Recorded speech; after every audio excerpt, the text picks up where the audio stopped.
تو وہی حکم پھر جب وہ عام مومن عورتوں کو دیتے ہیں تو عام مومن عورتوں کو اس حکم کے ماننے میں کوئی دقت نہیں ہونی چاہیے، کیونکہ نبی صلی اللہ علیہ وسلم تو مومنوں کے لیے ان کی جانوں سے بھی بڑھ کے خیر خواہ ہیں. النبی اولیٰ بالمؤمنین من انفسہم، وہ جو اپنی ازواج کے لیے جو کچھ پسند کر رہے ہیں، اپنی بنات کے لیے جو کچھ پسند کر رہے ہیں، وہی چیز وہ ساری مومن عورتوں کے لیے پسند کر رہے ہیں. ایسا نہیں کہ مومن عورتوں پر کوئی ناروا پابندی لگائی جا رہی ہے، کوئی ناجائز مشقت ان پہ ڈالی جا رہی ہے، کوئی ایکسٹرا بوجھ لادے جا رہے ہیں، یا ان کو ستانا مقصود ہے، یا زندگی کے میدان عمل میں ان کو پیچھے رکھنا مقصود ہے، یا کوئی کانسپریسی کی جا رہی ہے مسلمان عورتوں کے خلاف. نہیں. یا ایھا النبی قل لازواجک وبناتک ونساء المؤمنین، یہ سب خواتین کیا کریں؟ یدنین علیہن من جلابیبہن، یدنین ادنا یدنی ادنا، اور یہاں پر لفظ یدنین الا نہیں ہے، یدنین الا ہے، یعنی چادر اس طرح اوڑھیں کہ سر سے لا کر اس کا بعض حصہ لٹکائیں، یہ معنی ہے. یدنین علیہن کیا؟ من جلابیبہن.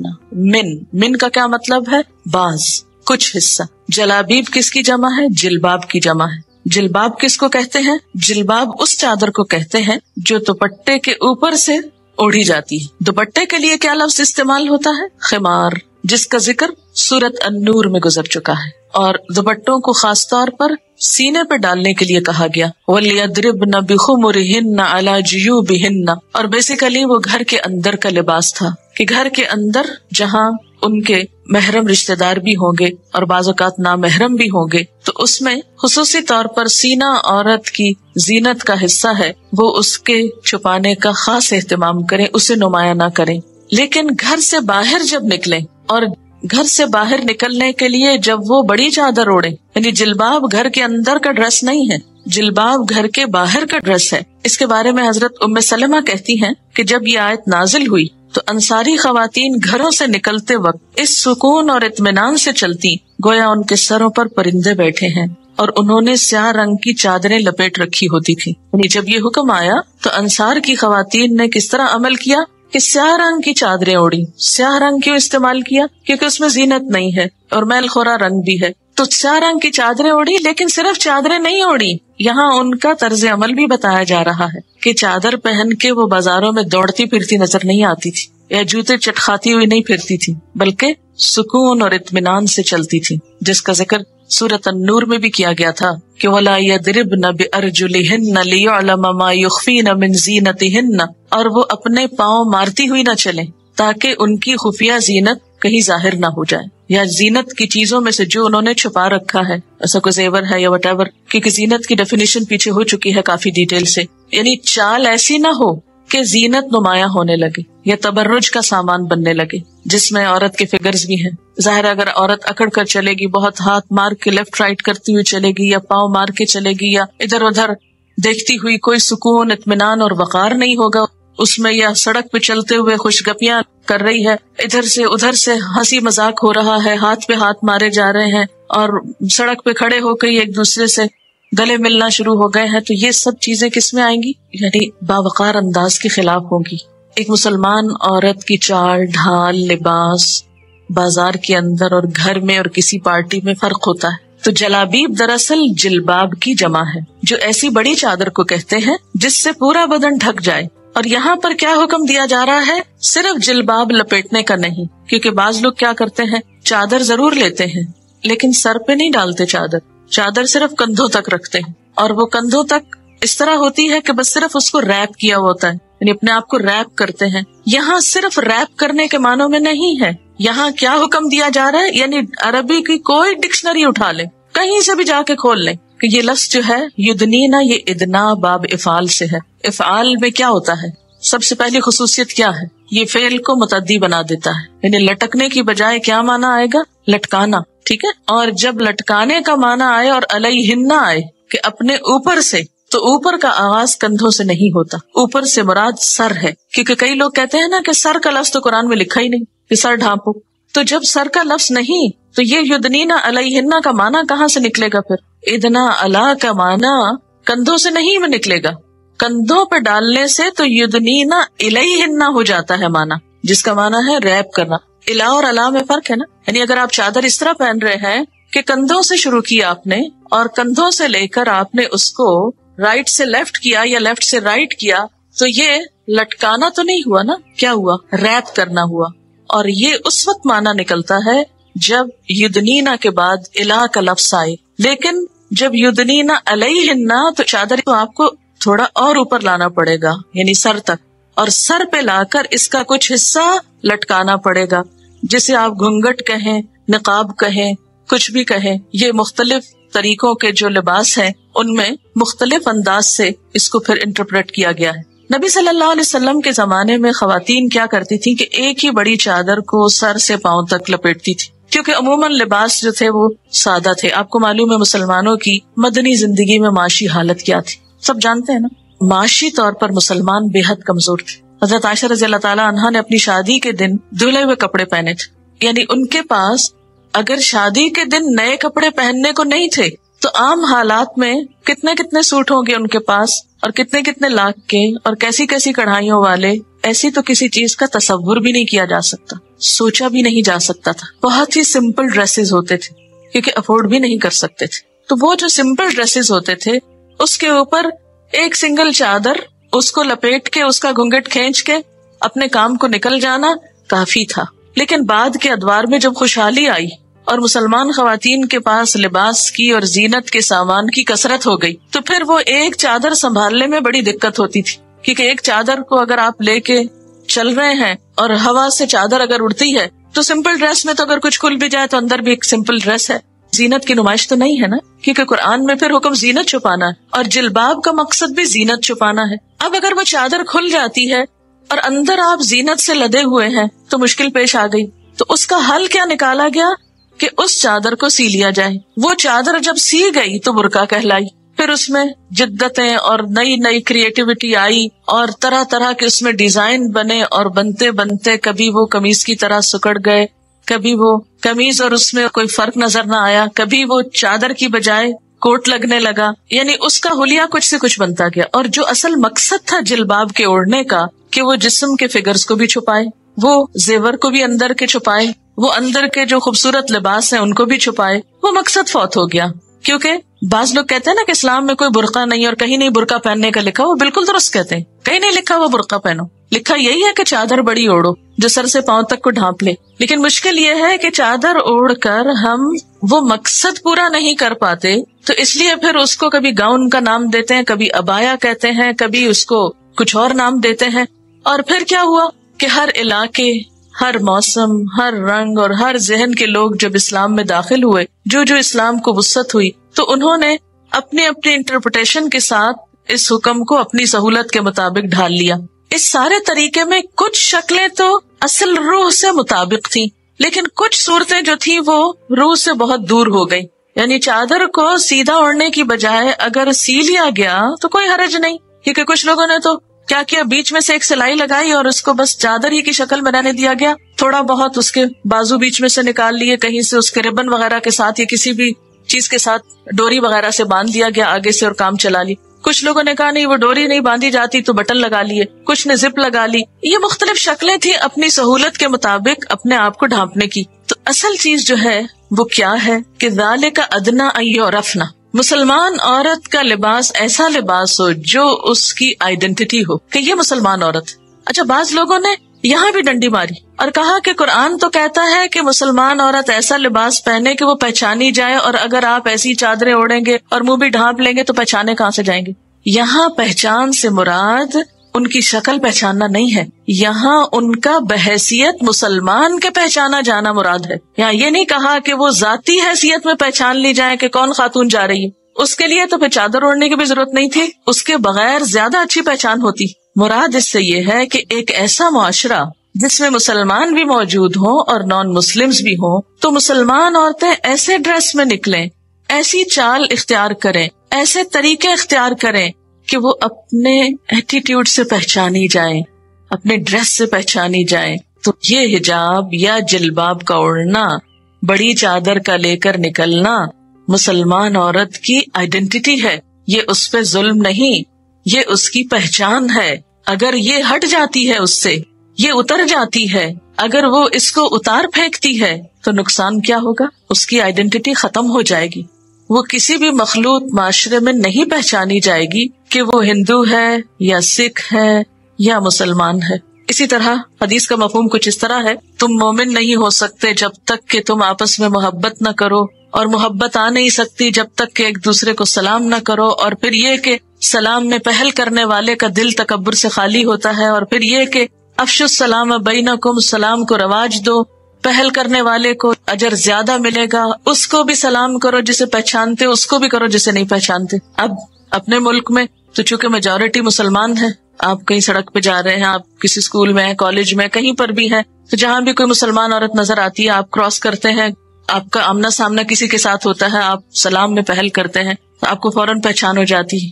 خاص طور پر بازار میں آپ ہوتے ہیں تو مسلمان عورت اپنے لباس سے فوراً پہچانی جاتی ہے، وہ آپ کو سلام کرنے میں پہل کر رہی ہے، آپ اس کو کر رہے ہیں۔ یہ ہے کہ اسلامی معاشرے کا نمونہ کہ مسلمان آپس میں لیے دیے نہیں رہتے، وہ ایک جسد واحد کی طرح ہوتے ہیں، وہ رنگ اور نسل سے نہیں پہچانے جاتے، وہ مسلمان ہونے سے پہچانے جاتے ہیں۔ لیکن اگر آپ کسی ایسے معاشرے میں ہیں کہ جہاں سارے مذاہب کٹھے ہیں، آپ صرف اسی ایک پہ عمل کرنا چاہتے ہیں جس کے بغیر جنت میں نہیں پہنچ سکتے، یعنی سلام کو رواج دینا اور سلام کرنا، آپ کا جو سلام مسلمانوں کے لیے مخصوص ہے اس کو آپ کیسے دے سکتے ہیں، اس پر آپ عمل کیسے کر سکتے ہیں جب پہچان ہی نہیں ہو رہی کہ کون کیا ہے؟ کیونکہ ذاتی طور پہ مجھے اس کا تجربہ ہوا جب فرسٹ ٹائم میں ایک ایسی کمیونٹی میں تھی جہاں پر سکھ بھی، ہندو اور بھی ایشین بہت سے تھے، تو میں جب یونیورسٹی جا رہی ہوتی تھی تو میں جو بھی کوئی نظر آ جاتی خاتون تو میں سلام کرتی تھی۔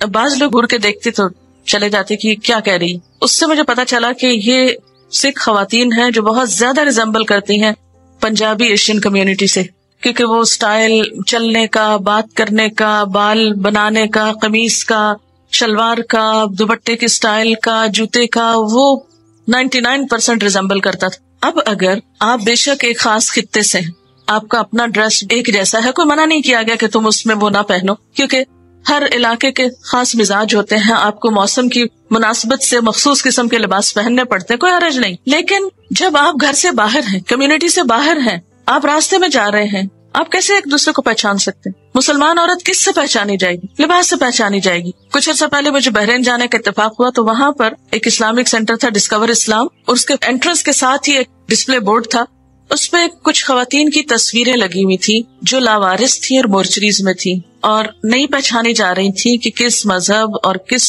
عقیدے سے تعلق رکھتی ہیں، کہ انہیں دفنایا جائے، کہ جلایا جائے، کہ ان کو بہایا جائے یا کیا کیا جائے ان کے ساتھ۔ بعض اوقات ایسا ہوتا ہے نا، لوگ چوری چھپے ایسے ممالک میں کام کرنے چلے جاتے ہیں، کہیں ایکسیڈنٹ ہوا، کہیں کسی گھر میں دھوئیں سے دم گھٹ کے مر گئے، اب نیبرز کو بھی کوئی پتا نہیں، راستے میں گرے پڑے ہیں، کہیں ہارٹ فیل ہو گیا، کسی کو خبر نہیں، بعضوں کے پاس تو آئیڈینٹی کارڈ ہے یا کچھ ہے، اس سے پہچان ہو جاتی۔ اب اس کو دیکھ کے مجھ پہ جو وحشت طاری ہوئی، اس قدر خوف آیا کہ مسلمان عورت کے لیے گھر سے باہر نکلتے وقت اپنی اس آئیڈینٹی کا ہونا کتنا ضروری ہے، کہ اگر اس کے شکل پہ کچھ نہیں لکھا ہوا کہ وہ کون ہے، لیکن اس کا حجاب تو اس کا گواہ ہے کہ وہ ایک مسلمان عورت ہے، اسے جلایا نہیں جائے گا، اس کا جنازہ پڑھا جائے گا، خواہ اس کا کہیں کوئی وارث موجود نہیں ہے۔ تو حکمت اور علت اللہ تعالیٰ نے کیا بتائی؟ ذالک ادنا ان یعرفنا، اس ادنا کا فائدہ کیا ہوگا؟ ادنا ان یعرفنا، کہ پہچاننے میں سہولت ہوگی۔ کس بات کے پہچاننے میں؟ کہ یہ مسلمان عورت ہے، اور پھر اس کا وہ لباس اس کو بہت سی برائیوں سے بچائے گا، وہ آڑ بن جائے گا۔ حجاب محض کپڑے کا حجاب نہیں، وہ برائیوں کے لیے بھی ایک بہت بڑا حجاب ہے۔ جب آپ ایک خاص طرح کے ڈریس میں ہیں تو کسی کی ہمت نہیں ہوگی کہ آپ سے ایسا معاملہ کرے، آپ سے کوئی غلط توقع رکھے، کیونکہ آپ اپنی نمائش کر کے نہیں جا رہے۔ تو نتیجہ کیا ہوگا؟ فلا یؤذین، وہ اذیت نہ دی جائیں گی۔ لیکن اگر اس کے برعکس آپ نے جلباب نہیں اوڑھی، آپ نے ایسا ڈریس پہنا کہ آپ کے فگرز نمایاں ہو رہے ہیں، آپ کے کپڑوں کا حسن نمایاں ہو رہا ہے، آپ کے چہرے کا حسن نمایاں ہو رہا ہے، آپ کو دیکھ کر غیر مردوں کو برے خیالات آ رہے ہیں، کیونکہ بعض لوگ یہ کہتے ہیں نا کہ ہمارے تو دل بہت پاک ہے، ہم کسی بری نیت سے تبرج نہیں کرتے یا اپنی زینت کا اظہار نہیں کرتے، بس ہمیں شوق ہے، اچھا پہننے اوڑھنے کا شوق ہے، اس لیے کرتے ہیں۔ یہ جو تم دیندار لوگ ہو بڑے ہی تنگ ذہنیت کے ہو، تمہیں تو اس کے سوا کچھ سوچتا ہی نہیں کہ لوگوں کی نیتوں پہ شک کرو۔ یہ نیت کی شک کی بات نہیں ہے، اللہ تعالیٰ نے مرد اور عورت کے بیچ میں ایک فطری کشش رکھ دی ہے، دونوں ایک دوسرے کی طرف اٹریکٹ ہوتے ہیں، اس سے کوئی انکار نہیں کر سکتا، کیونکہ یہ اٹریکشن اللہ تعالیٰ نے خود رکھی ہے، اور یہ معاملہ چند مخصوص لوگوں کے ساتھ نہیں ہے، یہ سب کے اندر ہے۔ یہ الگ بات ہے کہ ضروری نہیں کہ آپ ہر ایک سے اٹریکٹ ہو رہے ہیں اور ہر کوئی آپ سے اٹریکٹ ہو رہا ہو، لیکن اگر ہزاروں میں سے چند ایک بھی ہو جائیں تو نقصان تو پہنچ سکتا ہے۔ فرمایا کہ جب تم اس لباس میں ہوگی، کسی کو اٹریکشن والی کوئی چیز نظر نہیں آئے گی، انداز تمہارا باوقار ہوگا، نگاہیں تمہاری یغضضن من ابصارہن ہوگی، تو پھر کسی کو جرأت نہیں ہوگی کہ تم سے کوئی غلط توقع رکھے، کوئی تمہارا پیچھا کرے، کیونکہ اسے یہاں سے ملنا کچھ نہیں، وہ مایوس ہے آپ کے طرز عمل سے، اس کے لیے یہاں کچھ نہیں، اس لیے کہ یہ تو محفوظ ہے۔ محسنات کا لفظ لونڈیوں کے مقابلے میں اسی لیے استعمال ہوتا تھا کہ وہ محفوظ عورتیں تھیں، کیونکہ اس دور میں لونڈیوں کا لباس شرفائے عرب کی عورتوں کے لباس سے فرق ہوتا تھا، یعنی دور جاہلیت میں بھی جو شرفا کی خواتین تھی یا وہاں کا جو اشرافیہ تھا یا ایلیٹ تھا، ان کے ہاں ڈریس میں فرق ہوتا تھا لونڈیوں کے مقابلے میں۔ لونڈی کے لیے رخصت یا سہولت کیوں تھی؟ کیونکہ وہ تو ایک کام کرنے والی عورت ہے، اس کا تو کوئی اسٹیٹس ہی نہیں ہے، یعنی ہم عام گھروں میں ماسیوں کو اس سے کمپیئر نہیں کر سکتے کہ ماسیاں پھر آزاد عورتیں ہیں، لیکن ایک ماسی جو بیچاری کام کر کر کے تپی پٹی ہوئی ہے، اس کے اندر وہ اٹریکشن نہیں ہے جو ایک ناز و نام میں پلنے والی عورت کے اندر ہو سکتی، کیونکہ عورت کے لیے صرف اس کا جسمانی حسن نہیں، اس کا اسٹیٹس، اس کا رہن سہن، اس کی جو ناز و نعم اللہ نے دیے ہیں وہ بھی میٹر کرتے ہیں۔ لیکن ایک عام عورت جو بیچاری ایک گھر سے برتن دھو کے نکلتی ہے تو دوسرے میں برتن دھو رہی ہے، اس کے ہاتھ بگڑے ہوئے، اس بیچاری کو بال درست کرنے کا موقع نہیں، اس کو اپنی سکن کی کیئر کرنے کا، اپنی جسمانی فٹنس کا، اپنے باقی کسی بھی اٹریکشن کی چیز کی طرف توجہ کرنے کا کوئی موقع نہیں، اس کے لیے پھر حکم سہل ہے۔ لیکن باقی مومن عورتیں جو محسنات کے دائرے میں آتی ہیں، ان کے لیے حکم یہی ہے کہ وہ یا ایھا النبی قل لازواجک وبناتک ونساء المؤمنین یدنین علیہن من جلابیبہن ذلک ادنی ان یعرفن فلا یؤذین وکان اللہ غفورا رحیما، اور ہے اللہ تعالی غفور الرحیم۔ کب؟ اس حکم پر عمل کرنے کے بعد۔ ہم اللہ کو غفور الرحیم کب کہتے ہیں؟ جب ہم اس حکم کی صریحاً خلاف ورزی کر رہے ہوتے، جب ہم اس حکم کو مانتے نہیں ہیں، اس پر عمل نہیں کرتے، مختلف عذر، بہانے، وجوہات بتا کر اس وقت ہم کہتے ہیں بڑی مجبوری ہے، کیا کریں، کوئی بات نہیں، یہ تو دور ہی ایسا ہے، اللہ غفور الرحیم ہے، یا یہ کہ ہماری نیتیں تو بہت صاف ہیں، اللہ کو پتا ہے ہمارے دل بہت اچھے ہیں۔ حالانکہ اپنے نفسوں کی پاکی بیان کرنے کے بارے میں اللہ کا حکم کیا ہے؟ لا تزکوا انفسکم بل اللہ یزکی من یشاء، اپنے آپ کو پاکیزہ مت کہو، مت پاکیزگی نفس کے دعوے کرو، مت پاکیزگی دامن کی باتیں کرو، بل اللہ یزکی من یشاء، بلکہ اللہ پاک کرتا ہے جس کو چاہتا ہے۔ کوئی بھی شخص خود اپنے آپ کے پاک ہونے کا دعویٰ نہیں کر سکتا، اس لیے بار بار یہ جتلاتے رہنا کہ ہماری نیتیں بڑی صاف ہیں، ہمارے دل بڑے پاک ہیں، ہمارے خیالات بڑے نیک ہیں، یہ سیلف پریز میں آ جاتا ہے، خود پسندی میں آ جاتا ہے، یہ اللہ تعالیٰ کو پسند نہیں۔ اور پھر آپ دیکھیں کہ مدینہ میں عملی طور پر کیا ہوا، یعنی اس حکم پر عمل کیسے ہوا۔ ایک تو میں نے آپ کو حضرت ام سلمہ کی روایت بتائی ہے، پھر آپ دیکھیے کہ وہ حدیث جس میں آپ صلی اللہ علیہ وسلم نے مسلمان عورتوں کو حکم دیا کہ عید کی نماز کے لیے جائیں، تو عورتوں نے کیا کہا تھا کہ اے اللہ کے رسول صلی اللہ علیہ وسلم، ہم میں سے بعض کے پاس چادر نہیں ہوتی، یعنی ہم کیسے جائیں، ہمارے پاس جلباب نہیں ہے۔ کیا وجہ تھی؟ کیوں نہیں ہوگی؟ افورڈ نہیں کر سکتے ہوں گے۔ شاید آپ لوگوں کو سمجھنا ہے جن کے پاس ایک وقت میں کئی چیزیں موجود ہیں، مجھ جیسوں سے پوچھے کہ یقین کریں کہ ایک وقت ایسا تھا جب میرے پاس ایک سکارف کے سوا دوسرا نہیں تھا، یہ زندہ مثال آپ کے سامنے بیٹھی ہوئی ہے، اور دوسرا میں واقعی نہیں خرید سکتی تھی۔ تو ایسے میں مدینہ کے معاشی حالات تو اس سے بھی کہیں تنگ ہوں گے جو آج کے دور میں کسی شخص پر طالب علمی کے زمانے میں گزر سکتے ہیں۔ اس تنگی معاش کے زمانے میں ہر عورت کے پاس بڑی بڑی چادریں نہیں تھی، لیکن وہ اللہ کے حکم کو سمجھتی تھی۔ ان میں سے کسی نے یہ نہیں کہا چونکہ چادر نہیں ہے اس لیے اب نکلنا تو ہے، اللہ کو پتا ہے چادر نہیں ہے، چلتے ہیں ایسے ہی سیر کر آتے ہیں۔ تو آپ نے کیا فرمایا کہ جس کے پاس اپنی چادر نہ ہو اسے کوئی دوسری بہن چادر دے دے۔ ایک اور روایت میں آتا ہے وہ اپنی سہیلی کی چادر میں چلی جائے، یعنی پھر عاریتن لے لے، ادھاری لے لے، عادتن نہیں، عاریتن۔ ایک ہوتا نا عادتن کپڑے مانگ مانگ کے پہننا اور ایک دوسرے کے پہننا، یہ اخلاقی طور پہ کوئی اچھی بات نہیں۔ کچھ لوگوں کی عادت ہوتی ہے، اب یہ پتہ نہیں اس میں حقیقت کتنی ہے، لیکن مجھے جیسے کنوے کیا گیا کہ بعض لوگ کہیں سے کسی بوتیک سے کپڑے لے آتے ہیں، پھر کسی فنکشن میں پہنتے ہیں، پھر واپس جا کے کہتے ہیں یہ صحیح پورے نہیں ہے. معلوم نہیں یہ سچ ہے یا نہیں، لیکن بہرحال کسی نے بتایا کہ زیور کے ساتھ ایسا ہی کوئی کرتے ہیں کہ جاننے والے ہیں جیولر ان کے، تو ایک دفعہ وہ کوئی بیچ میں سیٹ لے بھی لیا، لیکن ایک دفعہ لے کے وہ کہا نہیں یہ تو یہاں سے ٹھیک نہیں وہاں نہیں، اور کسی ایک فنکشن میں پہن کے پھر لوٹا دیا. تو کچھ لوگ تو ہیبیچول ہوتے ہیں کہ ان کو کپڑوں کی نمائش کرنی ہوتی ہے. مثلاً ایک گھر میں اگر 2-3 بہنیں ہیں تو بدل بدل کے وہ اس کے پہن رہا، وہ اس کے پہن رہا، اس کے پہن رہا. مقصد کیا؟ صرف نمائش، کہ ہم یہ ظاہر کر سکیں کہ ہمارے پاس بہت کپڑے. تو بہرحال یہ تو ایک اور موضوع تھا، موضوع سے ہٹنا نہیں چاہیے. لیکن آپ صلی اللہ علیہ وسلم نے حل کیا بتایا کہ اس کو اس کی بہن چادر دے دے. یہ نہیں کہا اچھا مجبوری ہے ایسے ہی چلی جاؤ، گھر کے کپڑوں میں ہی چلی جاؤ. نہیں، جو حکم ہے وہ حکم ہے. پھر کسی نے کہا ہمیں نماز نہیں پڑھنی ہو تو کیا کریں؟ تو آپ نے کہا جا کے دعا میں شریک ہو جاؤ. تو اس سے یہ بھی پتا چلتا ہے کہ مسلمان عورت کو چادر پہنانے کا مطلب یہ نہیں ہے کہ وہ موبائل نہ رہے یا ضرورتاً گھر سے نہ نکلے یا اس کو گھر میں قید کر دیا جائے یا بند کر دیا جائے.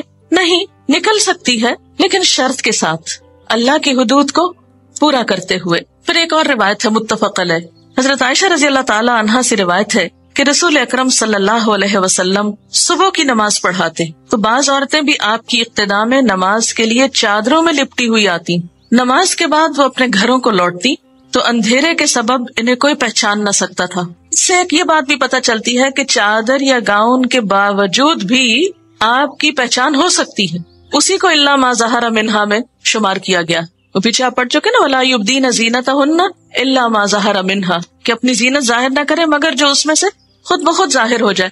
کہ ایک عورت نے جلباب اوڑھا ہوا ہے، گاؤن پہنا ہوا ہے، لیکن اس کے باوجود جان پہچان کے لوگ اس کو پہچان لیتے ہیں. اس میں بھی امام بخاری رحمۃ اللہ علیہ نے حضرت عائشہ رضی اللہ تعالی عنہا سے روایت کیا ہے، کہتی ہیں کہ حضرت عمر فاروق رسول اللہ صلی اللہ علیہ وسلم سے کہا کرتے تھے کہ امہات المومنین کو پردہ کرنا چاہیے، لیکن آپ صلی اللہ علیہ وسلم نے ایسا نہ کیا. امہات المومنین شب کو قضاء حاجت کے لیے جاتی تھی.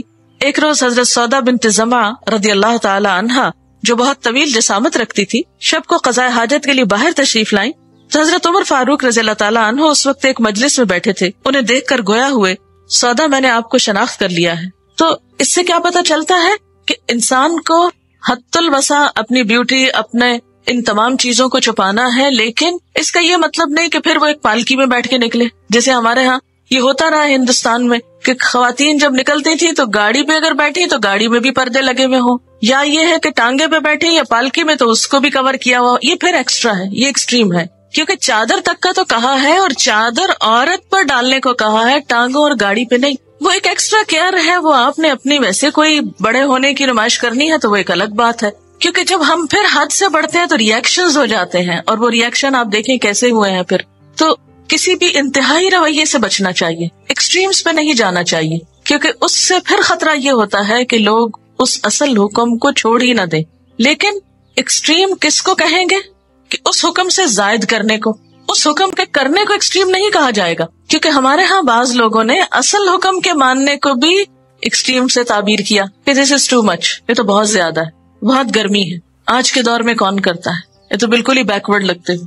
تو ایکسٹریم کو خود نہیں ڈیفائن کرنا، بلکہ ایکسٹریم جو ہے وہ دیکھی جائے گی کہ اس سے زائد کیا ہے جو ہمیں حکم ملا ہے. پھر اسی طرح آپ صلی اللہ علیہ وسلم نے فرمایا اگر کسی عورت کے مکاتب غلام کے پاس اس قدر مال ہو جس سے وہ معاہدہ میں طے شدہ رقم ادا کر سکتا ہو تو اس عورت کو چاہیے کہ وہ اپنے اس غلام سے پردہ کرے.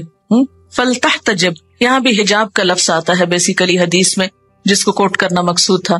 آپ کو معلوم ہے کہ عورت کو اپنے غلام سے پردہ نہیں کرنا ہوتا، جس کا ذکر سورت النور کی آیت میں بھی گزرا، او ما ملکت ایمانہن. تو اس میں وہ حدیث یاد ہے آپ کو کہ جب آپ صلی اللہ علیہ وسلم حضرت فاطمہ رضی اللہ تعالیٰ عنہا کے پاس تشریف لے گئے تھے تو ان کے کپڑے چھوٹے تھے کہ وہ سر ڈھانپتی تو پاؤں کھل جاتے، پاؤں ڈھانپتی سر کھل جاتا ہے. تو آپ نے فرمایا کہ اس وقت یہاں تمہارے والد اور غلام کے سوا اور کوئی نہیں، اس لیے تم ریلیکس ہو جاؤ. حدیث کا مفہوم کچھ اس طرح ہے. اور یہاں پر کیا بتایا گیا کہ ویسے عورت اپنے خریدے ہوئے غلام سے حجاب کی وہ پابندی نہیں کرے گی، جلباب نہیں اوڑھے گی جب تک کہ وہ آزاد نہیں. ہاں اگر وہ اسے آزاد کرتی ہے یا اس کے پاس اتنے پیسے ہو گئے ہیں کہ جس سے وہ آزادی خرید سکتا ہے تو اس صورت میں اس سے پہلے کہ وہ آزاد ہو وہ پردہ شروع کر دے اس سے. حضرت عائشہ رضی اللہ تعالی عنہا فرماتی ہیں کہ جب ہم آپ کی معیت میں احرام باندھے ہوئے تھی تو اونٹ سوار قافلے ہمارے پاس سے گزرتے تھے. وہ جس وقت سامنے ہوتے ہم اپنے سروں کے اوپر سے چادر چہرے تک لٹکا لیتی، اور جب وہ گزر جاتے تو ہم پھر سے چادر کو چہرے پر سے ہٹا لیتی۔ تو اس سے کیا پتہ چلتا ہے کہ یہ جو فرمایا کہ یدنین علیہن من جلابیبہن، تو من جلابیب، من کا کیا مطلب ہوتا ہے؟ باز، یعنی بڑی چادر کا بعض حصہ مزید لٹکا لیں۔ تو حضرت عائشہ فرماتی ہیں کہ جب یعنی اس زمانے میں لوگ اونٹ پہ سواری کرتے تھے تو وہ اونٹ پہ بیٹھی ہوئی تھی، جب ان کے پاس سے اور مرد حضرات اونٹوں پر گزرتے تو وہ آمنے سامنے ہو جاتے، بالکل ایسے جیسے ہم گاڑی پہ بیٹھے ہوتے ہیں۔ اگر گاڑی سیدھی سڑک پہ چل رہی ہے تو گاڑی کے اندر بیٹھے ہوئے عموماً ایک دوسرے کو لوگ نظر نہیں آتے، لیکن اگر کسی اشارے پہ رکے تو پھر کیا ہوتا ہے، شیشوں میں سے ایک دوسرے کو عموماً لوگ دیکھنا شروع کر دیتے ہیں۔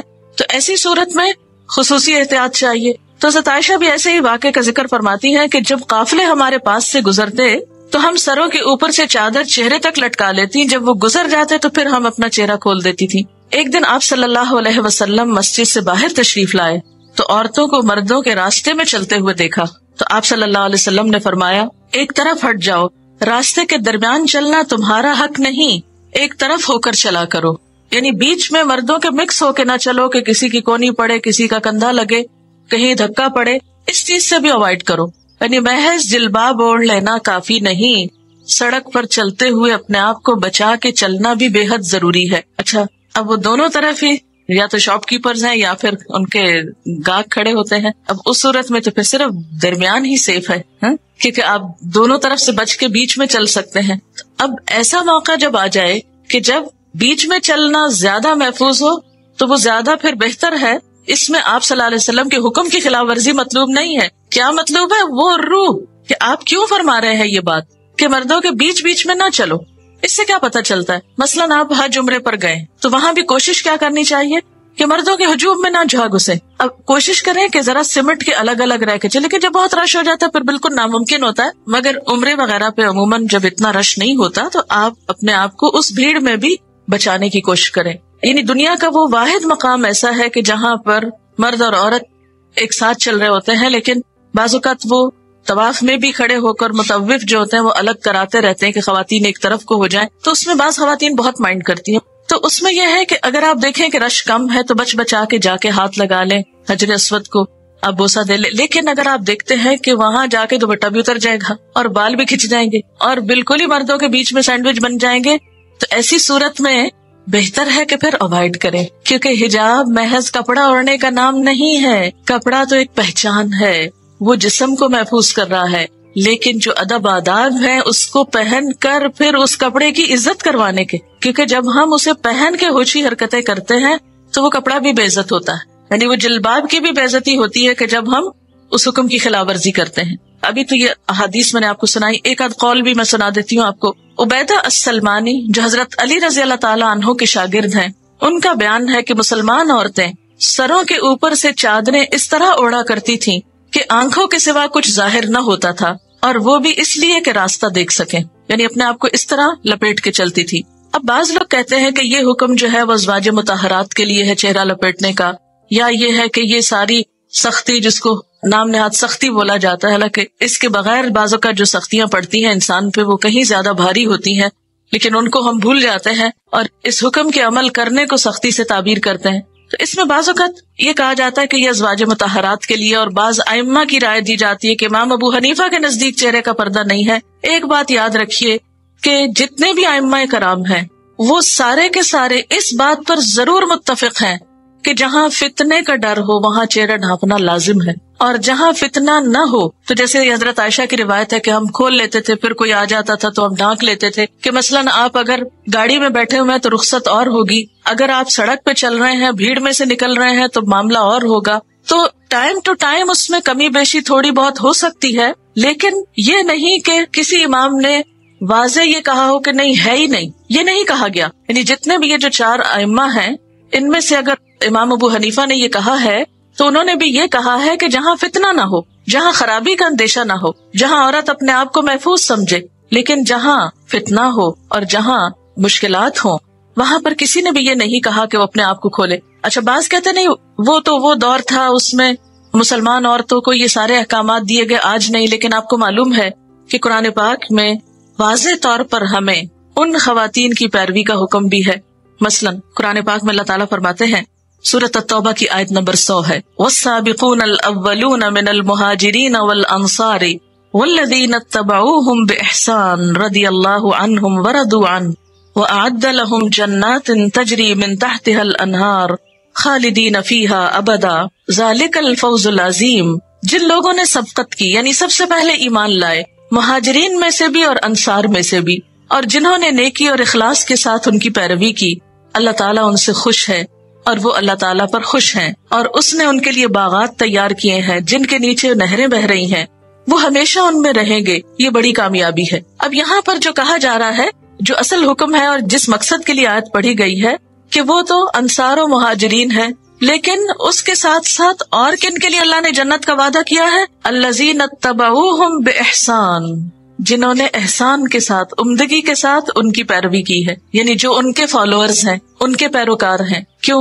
وَإِنْ آمَنُوا بِمِثْلِ مَا آمَنْتُمْ بِهِ فَقَدْ اهْتَدَوْا إِذَا قِيلَ لَهُمْ آمِنُوا كَمَا آمَنَ النَّاسُ قَالُوا أَنُؤْمِنُ كَمَا آمَنَ السُّفَهَاءُ أَلَا إِنَّهُمْ هُمُ السُّفَهَاءُ وَلَكِنْ لَا يَعْلَمُونَ۔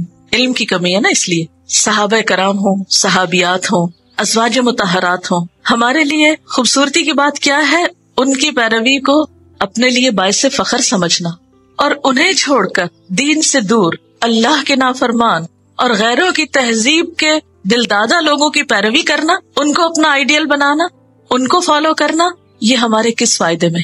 ایک طرف کون ہے؟ مہاجرین و انصار ہیں، ان کی ازواج ہیں، نساء المومنین ہیں، جن کا طرز عمل یہ میں نے آپ کو بتایا، جس میں ازواج مطہرات اور ان کے علاوہ عام مسلمان خواتین کا بھی طرز عمل کچھ مثالیں سامنے ہیں، کچھ اور مثالیں بھی ہیں جن کی اس وقت تفصیل میں جانے کی ضرورت نہیں۔ ہمارے لیے اسوہ حسنہ کون ہے؟ رول ماڈل کون ہے؟ وہ خواتین ہیں جن کے ساتھ اللہ نے جنت کے وعدے کیے ہیں۔ ہمارے لیے رول ماڈل وہ نہیں ہے کہ جو دین سے بیزار، اللہ اور اس کے رسول سے بیزار اور ہمارے دین سے نفرت کرنے والے اور اس کو ختم کر دینے کے تہیہ کرنے والے، وہ ہمارے لیے رول ماڈل نہیں ہے، نہ ہمارے اندر ان کے لیے کوئی اٹریکشن ہے یا نہ ہم ان کی پیروی کریں گے۔ اور یہ قول کس کا ہے؟ وَإِذَا قِيلَ لَهُمْ آمِنُوا كَمَا آمَنَ النَّاسُ قَالُوا أَنُؤْمِنُ كَمَا آمَنَ السُّفَهَاءُ۔ بے وقوف کس کو سمجھا جاتا ہے؟ مخلص اہل ایمان منافقین کی نظر میں کیا تھے؟ سفہاء، بے وقوف تھے، کہ جو اللہ اور اس کے رسول صلی اللہ علیہ وسلم کا حکم ماننے کو کیا سمجھتے تھے؟ دنیا کا نقصان۔ وہ کہتے تھے پاگل ہو، ان باتوں پہ عمل کر کے تو ساری دنیا ہاتھ سے جائے گی، ٹھیک ہے سنبھالو دنیا، پھر آخرت میں دیکھ لینا۔ الا انہم ہم السفہاء، اللہ تعالیٰ فرماتے ہیں جنہیں یہ بے وقوف کہتے ہیں وہ بے وقوف نہیں ہے، یہ خود بے وقوف ہیں، انہیں خود نہیں پتا کہ نفع نقصان کا معیار حقیقی کیا ہے۔ ولکن لا یعلمون، لیکن یہ لوگ علم نہیں رکھتے، حقیقت کو نہیں جانتے کہ اللہ کے حکم پر عمل کرنا بے وقوفی ہے یا اس کا انکار کرنا بے وقوفی ہے، اللہ کو راضی کرنے والا بے وقوف ہے یا اللہ کو اذیت دینے والا اور ناراض کرنے والا۔ اب تک ہم نے قرآن پاک میں اس موضوع پر جو کچھ بھی پڑھا ہے، اگر ہم اس کا ایک خلاصہ کر لیں، اور اگر کبھی کہیں کوئی آپ سے پوچھے کہ آپ یہ جو حجاب کرتی ہیں کیوں کرتی ہیں، تو آپ کے پاس بہت کلیئر کٹ واضح دلیل اور جواب ہونا چاہیے۔ اس کو ہم اب دو طرح سے دیکھیں گے۔ نمبر ایک، ڈریسز کے لیے جو لفظ استعمال ہوئے قرآن پاک میں اس کے اعتبار سے دیکھیں گے۔ سب سے پہلے تو سورۃ الاعراف میں لباس کا ذکر ہوا ہے۔ سورۃ الاعراف 8واں پارہ آیت نمبر 26 سے 28 تک۔ یا بنی آدم، اے بنی آدم، قد انزلنا علیکم لباسا یواری سوآتکم وریشا ولباس التقوی ذالک خیر ذالک من آیات اللہ لعلہم یذکرون۔ یا بنی آدم لا یفتننکم الشیطان کما اخرج ابویکم من الجنۃ ینزع عنہما لباسہما لیریہما سوآتہما انہ یراکم ہوا وقبیلہ من حیث لا ترونہم انا جعلنا الشیاطین اولیاء للذین لا یؤمنون وإذا فعلوا فاحشة قالوا وجدنا علیہا آباءنا واللہ امرنا بہا قل ان اللہ لا یأمر بالفحشاء اتقولون علی اللہ ما لا تعلمون۔ کہ ایک انسان کو اللہ نے جانور سے ممتاز کیا ہے، جانوروں کا ڈریس اللہ تعالیٰ نے خود ہی چنا، خود ہی پہنا دیا اور ایک ہی میں مرتے دم تک ان کو رکھا۔ مثلا طوطے کا ڈریس ہے تو جو ہے وہ اس کی اپنی کوئی چوائس نہیں، اس بیچارے نے تو شاید اپنے آپ کو دیکھا بھی نہ ہو۔ طوطے کا لباس، گدھے کا لباس، بھینس کا لباس، بلی کا لباس، ہرن کا لباس، زیبرے کا لباس، یہ سب کس نے ڈیزائننگ کی ہے؟ اللہ تعالیٰ نے۔ And once for all. نہ دھونے کا مسئلہ، نہ سکھانے کا، نہ استری کا، نہ بنانے کا، کوئی پرابلم نہیں. یہ ہے جانوروں کے لباس، ready made, full dress, most convenient dresses. کسی کے بال ہیں، کسی کے کھال ہے، کسی کا کچھ اور. لیکن انسان کو اللہ نے عقل دی. ان آیات سے پچھلی آیات میں انسان کی زمین پر آنے کا واقعہ بیان ہوا. جب انسان کو فوقیت ملی ساری مخلوق پر تو شیطان جل گیا کہ میں کیسے سجدہ کروں، انا خیر من. انسان کا دشمن ہو گیا اور اس نے سب سے بڑی دشمنی کیا کی کہ انسان کا لباس اتروائے. اللہ تعالیٰ نے انسان کو خبردار کیا، یا بنی آدم، اے آدم کی اولاد، قد انزلنا علیکم لباسا، ہم نے یہ لباس تم پر اتارا ہے. یعنی لباس پہننے کا جذبہ اور ضرورت ہم نے تمہارے دلوں میں اتاری ہے. کیوں اتارا ہے لباس؟ کیوں ہم نے لازم کیا کہ لباس میں رہو، بے لباس نہ ہو؟ یواری سواتکم، جو تمہاری شرم گاہوں کو ڈھانپتا ہے، قابل شرم حصوں کو. وریشا، اور زینت بھی ہے. ریش پرندے کے پر کو کہتے ہیں جو اس کے لیے باعث زینت ہے. تو انسان کے لیے اس کا ڈریس اپ ہونا باعث زینت ہے. اور یہ لباس کون سا ہے؟ گھر کے اندر کا، مرد کا اپنے انداز میں اور عورت کا اپنے انداز میں، ہر علاقے کی ضروریات اور طریقوں کے مطابق. اس میں آپ جو چاہیں کریٹیوٹی لائیں، خوبصورت بنائیں، اس میں آپ کو حدود بتا دی گئی اور آزادی دی گئی. لیکن یہ لباس گھر کے اندر تو پہنیں گے، گھر کے باہر کا نہیں ہے. اس لباس کے بارے میں بھی فرمایا وہ لباس التقوی. دیکھو لباس فخر کا ذریعہ نہ ہو، لباس سے بھی تقوی جھلکتا ہو. ذالک خیر، یہ زیادہ بہتر ہے. یعنی نمود و نمائش کا نہ ہو، فخر و غرور کا نمائندہ نہ ہو. ذالک من آیات اللہ، یہ لباس اللہ کی نشانیوں میں سے بھی ہے. لعلہم یذکرون، شاید کہ وہ نصیحت پکڑے. یا بنی آدم، اے آدم کے بچوں، لا یفتننکم الشیطان، شیطان تم کو فتنے میں نہ ڈالے. کس طرح؟ کما اخرج ابویکم من الجنہ، جس طرح اس نے تمہارے والدین کو جنت سے نکلوا دیا تھا. اور کس طرح نکلوایا تھا؟ ینزع عنہما لباسہما، ان کے لباس اتروا دیے تھے. لیریہما سوآتہما، تاکہ ان کے جسم کے قابل شرم حصوں کو ننگا کر دے. تو لباس کا ہونا باعث عزت ہے اور اتارنا باعث ذلت ہے. اور شیطان نے اپنی دشمنی کا پہلا وار جو جنت میں ہی کیا تھا حضرت آدم اور حضرت حوا پر، وہ کیا تھا؟ جنت سے بھی نکلوایا اور ساتھ لباس بھی اتروایا. انہ یراکم ہوا وقبیلہ من حیث لا ترونہم، وہ اور اس کا قبیلہ تمہیں ہر وقت وہاں سے دیکھتے رہتے ہیں جہاں سے تم انہیں نہیں دیکھ سکتے. تمہیں پتہ ہی نہیں وہ آس پاس ہوتے ہیں اور وہ ہر وقت وسوسے ڈال رہے ہوتے ہیں کہ تم اللہ کی نافرمانی کرو. انا جعلنا الشیاطین، لیکن یہ شیطان ہر ایک کو نہیں نقصان دے سکتے. یہ ہم نے بنائے ہیں دوست، اولیاء للذین لا یؤمنون، ان لوگوں کے جو مانتے ہی نہیں ہیں. جنہوں نے ماننا نہیں ہوتا پھر شیطان ان کے سرپرست بن جاتے ہیں. اور وَإِذَا فَعَلُوا فَاحِشَةً، جب کوئی بے حیائی کا کام کرتے ہیں، قَالُوا وَجَدْنَا عَلَيْهَا آبَانَا، ان سے پوچھا جائے بھی کیوں کیا؟ کہتے ہیں اس پر تو ہم نے باپ دادا کو پایا تھا. وَاللَّهُ أَمَرَنَا بِهَا، اور اللہ نے کہیں منع نہیں کیا. اللہ کا بھی یہی حکم ہے کہ اللہ تعالیٰ خوبصورت ہے، خوبصورتی کو پسند کرتا ہے، اس لیے جو چاہو پہنو اور چاہو تو نہ بھی پہنو. قُلْ إِنَّ اللَّهَ لَا يَأْمُرُ بِالْفَحْشَاءِ، کہہ دیجئے کہ بے شک اللہ بے حیائی کا حکم بالکل نہیں دیتا. اتقولون علی اللہ ما لا تعلمون، کیا تم اللہ کے بارے میں وہ باتیں کہتے ہو جو تم علم نہیں رکھتے. تو یہ آیات بیسک ڈریس کے بارے میں ہیں، انر ڈریس کے بارے میں، جسم کو ڈھانکنے کے بارے میں. یہ ڈریس زینت کا سبب ہے، ٹھیک ہے نا. یہ ڈریس خوبصورتی کا ذریعہ ہے، یہ ڈریس انسان کی عزت و وقار کا ذریعہ ہے. ان تین آیتوں کو سامنے رکھ کے جو بات نکلتی ہے وہ کیا ہے کہ لباس باعث زینت ہے، باعث عزت ہے. لباس کا اتارنا اللہ تعالیٰ کی ناراضگی کا ذریعہ ہے، بے حیائی کا سبب ہے، اور اللہ تعالیٰ بے حیائی کو پسند نہیں کرتا، اس کا حکم نہیں دیتا. ٹھیک ہے.